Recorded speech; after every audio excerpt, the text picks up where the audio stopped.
Hey, what's going on YouTube? It's me, Andrew here. Gonna do my full review on the all-new Asus X102BA laptop. Let's see if it's worth your hard-earning bucks. Alright, let's get started. So for late 2013, Asus introduces the all-new ultra-portable, affordable laptop.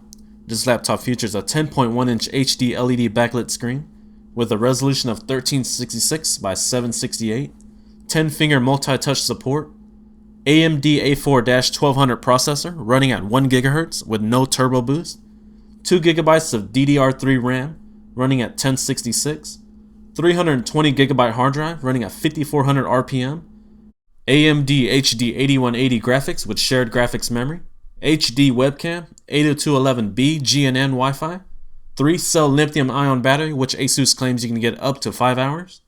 This laptop is currently running Microsoft Windows 8, but you can upgrade to Windows 8.1 for free through the Windows Store. This laptop also comes in 3 different color options. You can get black, blue, and pink, and the retail price is $399. Alright, let's get started. Alright, first let's talk about the 10.1-inch LED backlit screen with a resolution of 1366 by 768. Display quality and colors were good. Only issues I had was with the screen size. To me, the sweet spot for an ultra portable is 11-inch. Alright, for this section, let's go and take a look at the ports on the laptop. Starting from the left, you got your VGA port, HDMI output, AC charging port, USB 3.0 port, and exhaust port for your fans. And here goes your SD and MMC card reader. Alright, let's flip it over to the other side and let's take a look what we have there. Alright, starting from the right, you got your Kensington security slot, Ethernet port, 2 USB 2.0 ports, and a 3.5mm headset and microphone combo. Next up, let's test out the boot up speed on the all-new Asus X102BA laptop. Alright, let's go. Asus logo now. Still booting. Logging in. Still booting. And boom, we're done. So roughly around 20 to 21 seconds. Which is fairly decent considering there's no SSD drive or hybrid SSD in here. Next up, let's talk about the design and build quality of the new Asus X102BA laptop. Let me give you a view of the top. The thickness of this laptop is just over an inch and the weight comes in at 2.4 pounds. The build quality overall is fairly decent considering the price point of $399. Next up, let's talk about keyboard and trackpad performance. The keyboard felt a little bit too small for my taste, especially the arrow keys. However, with time you'll get adjusted to its size. Overall, typing on this keyboard was adequate, nothing to brag about. Trackpad performance was precise and smooth. I didn't have any issues with the trackpad. Next up, let's test out the viewing angle performance here on the 10.1-inch HD LED backlit screen. Let me check the brightness here. Brightness is at 100%. Alright, let me go ahead and rotate to the left side and test out the viewing angles. It's starting to blur out a little bit. So viewing angles is adequate, nothing too great on this laptop. Alright, let's test out on the right side now. Go ahead and rotate. Starting to dim out a little bit.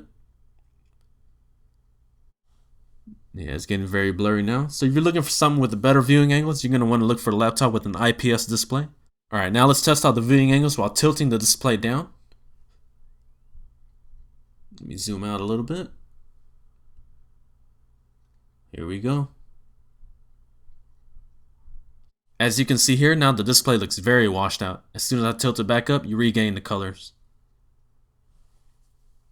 Next up, let's test out some Geekbench 3 performance scores here. This is a 64-bit version. For the single core score, I got 576. Multi-core score, I got 1023. Next up, let's test out Cinebench R15 OpenGL test. The test gave me a mediocre score of 5.88 frames per second. However, with that being said, some less demanding games will be playable, but don't expect too much. And CPU score came in at 36 CB. Alright, let's go ahead and test out the hard drive performance. This laptop features a 320 GB 5400 RPM hard drive.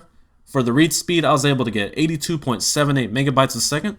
For the write speed, I was able to get 77.26 megabytes a second, which is average for this kind of hard drive.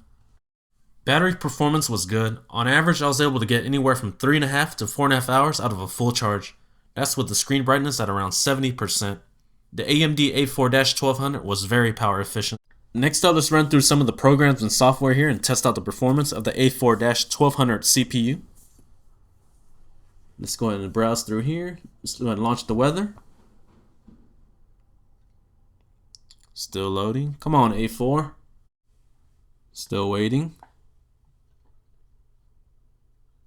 And boom, we're done. Alright, let's go back to the Windows 8 screen. Let's go to the desktop now. And let's go ahead and launch Firefox and test it out and see how fast it loads up. Here goes Firefox, double click.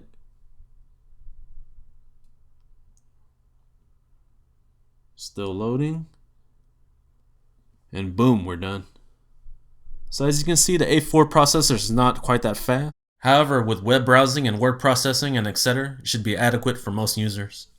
I just wish ASUS went with the AMD A6-1450 processor, which would have yielded slightly better performance.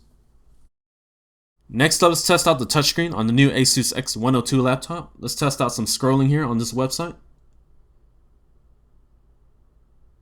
Overall scrolling was very smooth. Looked like the website was still loading. Let me test it out again. There we go, much smoother. Let me try to zoom in. Next up, let's test out Wi-Fi performance on the new ASUS X102BA laptop.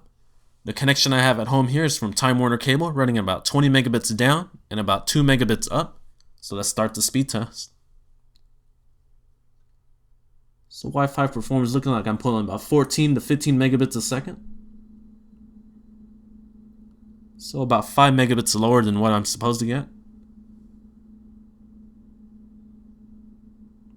And for the uploads, I'm getting about 2 megabits a second, which is on par with my average. For the duration of this test, this laptop was connected to an Apple Airport Extreme router. I didn't have any experience with any Wi-Fi related issues. Only thing I noticed was the download speed was slightly slower than usual. For $399, I felt like ASUS could have done a little bit better. Only 2 gigabytes of RAM? What? Are we in 2008? For $20 less, do not forget to check out the HP Pavilion TouchSmart 11-E011NR, which is similar to the model I reviewed in August. You gain 2 gigabytes more of RAM, a slightly bigger screen. Only trade-off is the weight. The HP is about 1 pound heavier than the ASUS. And the A4-1250 is a little bit more power hungry than the A4-1200 in the ASUS. With that being said, the ASUS is a decent basic laptop. If you just need something that's very light to take on the go, to browse the web, word processing, and watching videos. Only downsides to this laptop was the 2 gigabytes of RAM and the less than average speaker quality. Alright, that completes my review on the all-new ASUS X102BA laptop. If you enjoyed this video, please click that like button and please subscribe for more videos. Alright, thanks for watching. Peace.